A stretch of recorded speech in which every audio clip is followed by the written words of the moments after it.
Olá, seja muito bem-vindo. Você está na apresentação do mercantilismo e as políticas de colonização dos vales do Madeira e do Guaporé. Somos do IFRO Campus Cacoal, terceiro Agroecologia. Este é um trabalho para a disciplina de História. Ao professor Gilson. Os alunos que integram este grupo são Ana Beatriz Kester, Ana Lídia Felberg, Isabela Formaggio, eu, Lucas Vinícius e Táfnis da Silva. Esperamos que goste. Vamos começar agora com as apresentações. A ocupação do Vale do Guaporé se iniciou com a fundação da aldeia de Santo Antônio pelo padre jesuíta João Sampaio. E um tempo depois, as descobertas de ouro nos afluentes do rio Guaporé despertaram muitos interesses na coroa portuguesa pela posse dessa terra. E então, em 1748, foi fundada a capitania de Mato Grosso. Dom Antônio Rolim de Moura Tavares, que era considerado o primeiro governador da capitania de Mato Grosso, ele iniciou uma política de povoamento e fundação de feitorias ao longo dos rios Guaporé e Madeira. E também construiu o Forte de Conceição, que foi substituído pelo Real Forte do Príncipe da Beira.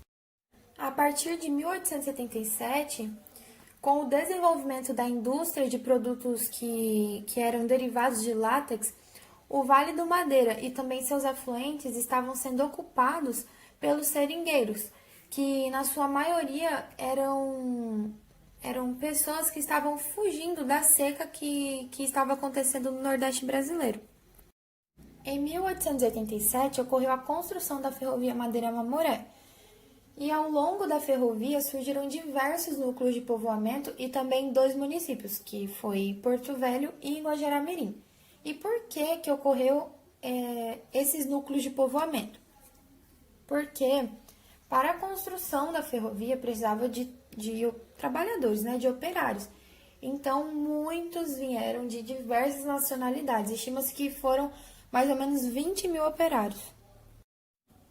Entre 1877 e 1915 surgiram muitos povoados. E eles são o povoado de Urupá, que atualmente fica lá em Ji-Paraná, Pimenta Bueno, Jaru, Papagaios, que é a atual cidade de Ariquemes, e diversos outros que surgiram, só que eles desapareceram, como Santo Antônio do Rio Madeira, que até chegou a ser uma cidade, e também o povoado de Samuel, no Rio Jamari. Em 1943, que estava no auge do segundo ciclo da borracha, o presidente Getúlio Vargas assinou um decreto.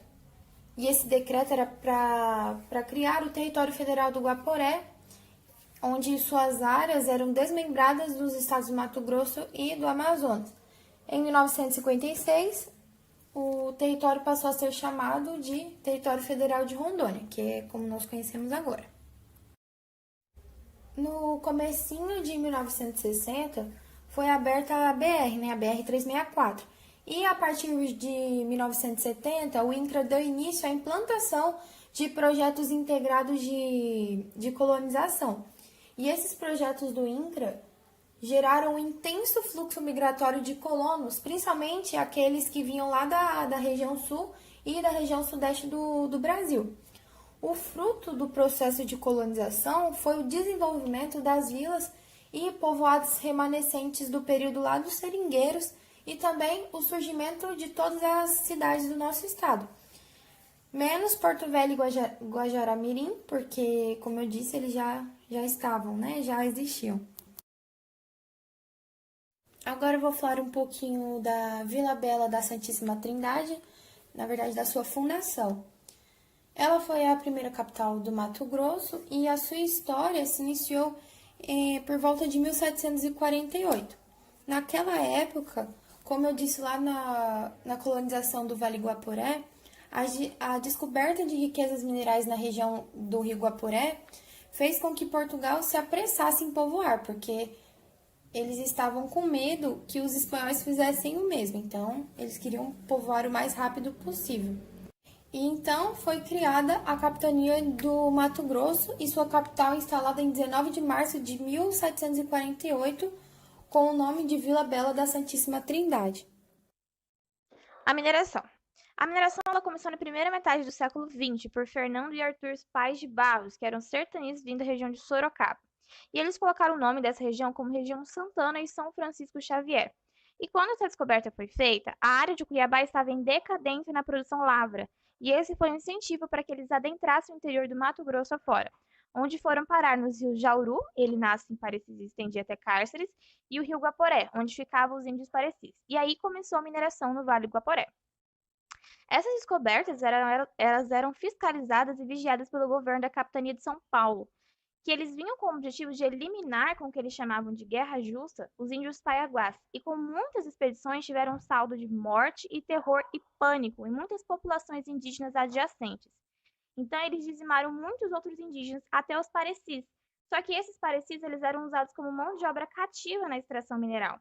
E esse processo acabou desencadeando uma facilidade para fixar as propriedades dos colonizadores, que ficavam muito próximas ou eram as áreas de mineração. E tudo isso foi regido pela provisão de 6 de março de 1732, que era o governo português apoiando essa guerra justa. Nesse processo, nós temos um exemplo que é do comandante Manuel Reis de Carvalho e sua milícia. Eles mataram e aprisionaram mais de 500 índios, e que atingiu também a população ribeirinha do Guaporé. Bom, tem a questão da exploração faisqueira. A produção faisqueira, ela é um local com pequena quantidade de ouro. E as lavras, que são com grande quantidade de ouros. Obviamente, eles vinham aqui pensando na produção lavra. Entretanto, acabavam achando produção faisqueira, porque eles não tinham grande desenvolvimento técnico. Então, esse baixo desenvolvimento técnico, a principal mão de obra era a escrava negra indígena, o que culmina muito com a questão do que estava acontecendo no mundo. O mundo estava acontecendo no berço das revoluções e também a exploração do tráfico negreiro.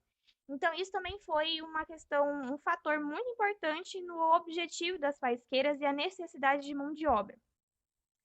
Eles usavam a alavanca, o almocafre, a marreta, o carumbé e as bateias. Então, o desenvolvimento técnico era muito baixo. Sem contar que eles lavavam os cascalhos, e isso exigia muita água corrente. Então, eles precisavam instalar grandes tanques, açudes e córregos. Então, era muito difícil a obtenção disso no Rio Guaporé. Então, perdia muito. Então, acabava que nem tinha tanto um público-alvo por conta disso, porque o que se necessitava para conseguir uma grande produção não compensava, talvez, os lucros. Então, isso vai resultar em muitas oscilações dos lucros que tinham dessas áreas. Então, levava eles a explorar mais áreas do que necessárias, porque eles queriam as lavras, porém achavam as faisqueiras. Então, eles queriam mais e mais e mais. E isso movimentava a massa populacional que ia atrás desse tal lucro rápido. E isso movia a gestão política colonial da região, que, claro, regia a economia. E devido a ele estar sempre trocando de faisqueira, a pecuária local se tornou um local frágil. Isso porque o pensamento era o seguinte: eu não adianta ter essa grande quantidade de terra, sendo que quando os mineradores chegarem aqui, eles vão ter o governo do lado deles, eles vão tomar as minhas terras para poder minerar. Então, a pecuária nessa época era muito frágil. E devido ao trabalho ser muito pesado, eles sempre estavam trocando a mão de obra. E isso era um endividamento muito grande para o governo, porque a exploração do tráfico negreiro era valiosa, mas também era muito cara, né? E para contornar isso, eles queriam chamar a atenção dos portugueses para eles irem para essas áreas e acabarem financiando. Só que isso não deu muito certo e o Vale do Guaporé entrou em declínio. Não houve uma adaptação dos colonos e também não atraiu recurso e nem fixação agropastoril para exportação. Então eles começaram a chamar essa região de região insalubre e a sua fama era muito ruim. O que ajudou um pouco foi o contrabando, que ele acabou alavancando um pouquinho a economia da região na questão do seguinte: vou conseguir alguma mineração aqui e vou fazer um escambo ou algo do tipo. Entretanto, isso não ajudou muito e a crise da mineração ocorreu durante as primeiras décadas do século XIX e eles passaram por um processo de descolonização. Então, ela foi meio que esquecida, ficando com a ocupação dos negros e descendentes de escravos. Os quilombos também iam muito para lá. Essa tal dessa descolonização, ela voltou, né, nas décadas de 80, nas famosas propagandas governamentais, só que ela ficou, assim, de fato, um pouco esquecida. Essa primeira imagem é da estrada e ela mostra como o declínio daquela época era muito forte. Então, eles não tinham desenvolvimento técnico suficiente para poder realmente explorar as áreas. Essa outra foto aqui do canto que mostra um rio e mostra como se fosse uma represa dentro, isso aqui mostra como era um precário a situação da água. E essa última foto é do Forte Príncipe da Beira, que teve muita influência nessa questão, porque conduziu massas populacionais para essa região. E isso teve uma reação cultural, principalmente na questão da Guerra Justa, onde muitas culturas indígenas foram dizimadas por conta da mineração. A mineração ela trouxe um fator econômico, mas também cultural para o estado de Rondônia. Olá, eu sou o Tafnis e eu vou falar da agropecuária. A agropecuária no início não era nem tanto algo como literalmente a agropecuária, era mais voltada a uma agricultura de subsistência, que com o avanço da mineração ela começou essa produção, principalmente ali em torno do Vale do Guaporé, com o objetivo de só suprir os alimentos básicos que poderiam ser produzidos nas propriedades onde os trabalhadores de minério permaneciam, né, para realizar o seu trabalho. Essa agricultura ela nunca teve um papel econômico de fato na época, porque esse papel era suprido pela mineração. Ela nem chegava a suprir o consumo dos alimentos locais. Por mais que tivéssemos áreas extremamente produtivas aqui na região, pelo alto volume hídrico, pela qualidade do solo, muitas vezes elas eram praticadas por fazendeiros de lavras que eles só queriam aumentar o seu capital. Então isso gerava mais gastos do que mais lucro, porque eles precisavam arcar as mãos de obras com escravo, os transportes e outros meios. Então não era algo muito produtivo. E além disso, os trabalhadores aplicavam técnicas simples e que eram menos produtivas, então não surgia um grande efeito. Depois disso, a pecuária ela chegou mais para frente aqui no estado com uma atividade complementar à mineração ainda. Ela foi introduzida principalmente pelos paulistanos como auxiliar no giro econômico vindo da mineração.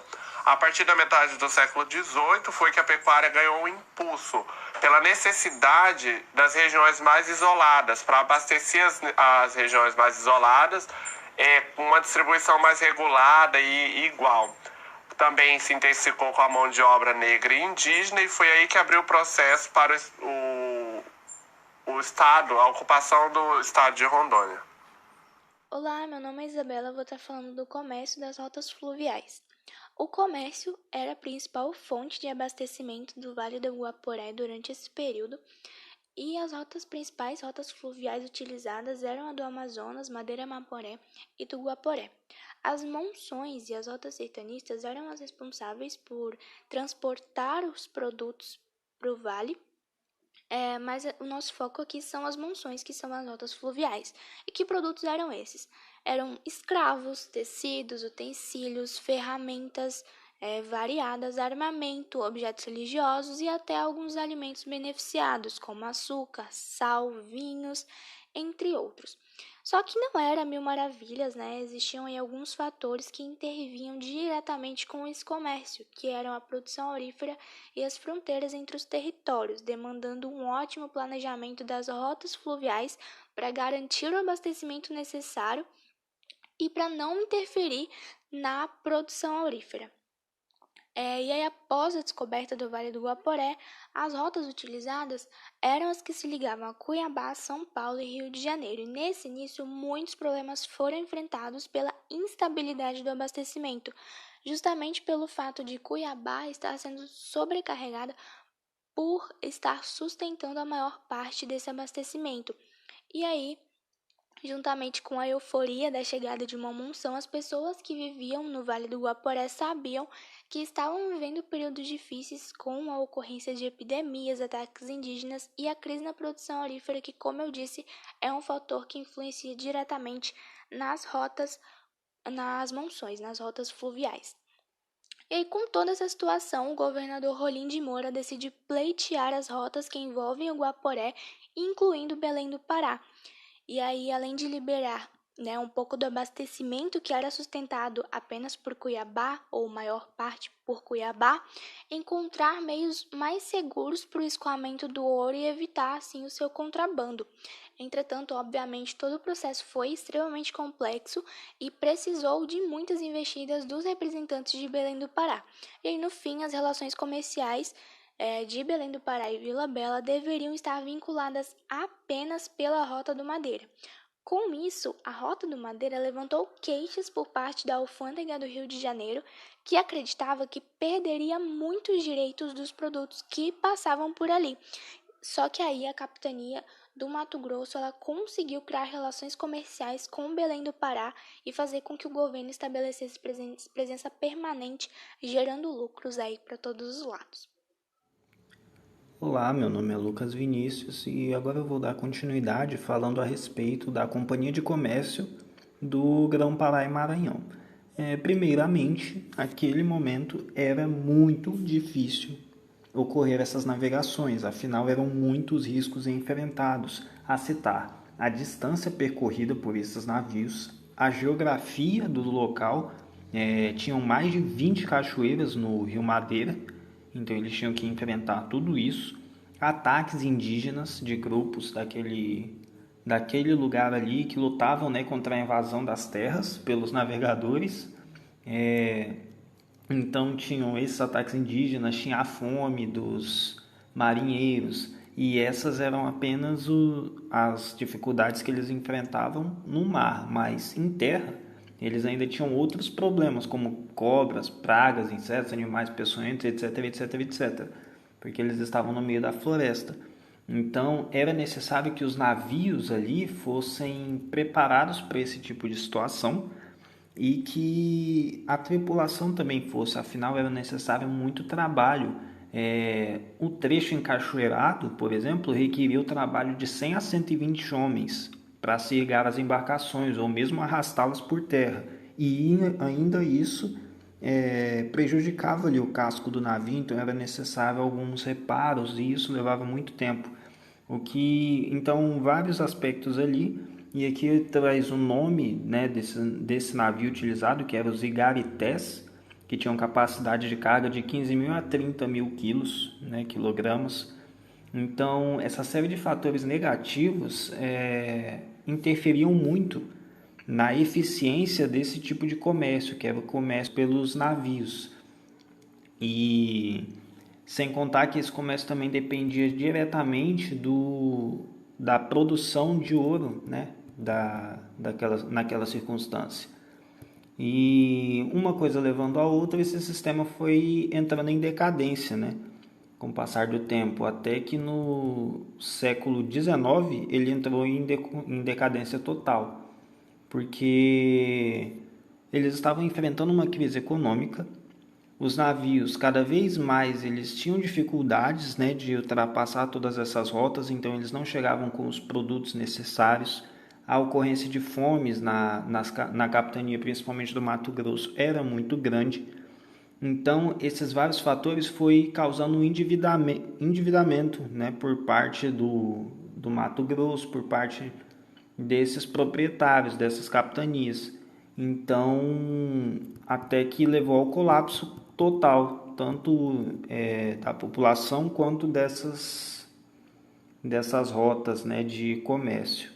Essa crise econômica proveniente da produção aurífera que caiu, né, aí também somado à mudança de políticas diplomáticas e fronteiriças sob o reinado de Maria I ali entre 1734 e 1816 e Dom João VI entre 1767 a 1826 tiveram efeitos decisivos sobre o quadro de crise geral, né, que se instaurava naquele vale, no Vale do Guaporé e em todo o Mato Grosso, o que combinado com a desativação da companhia, que foi no século XIX,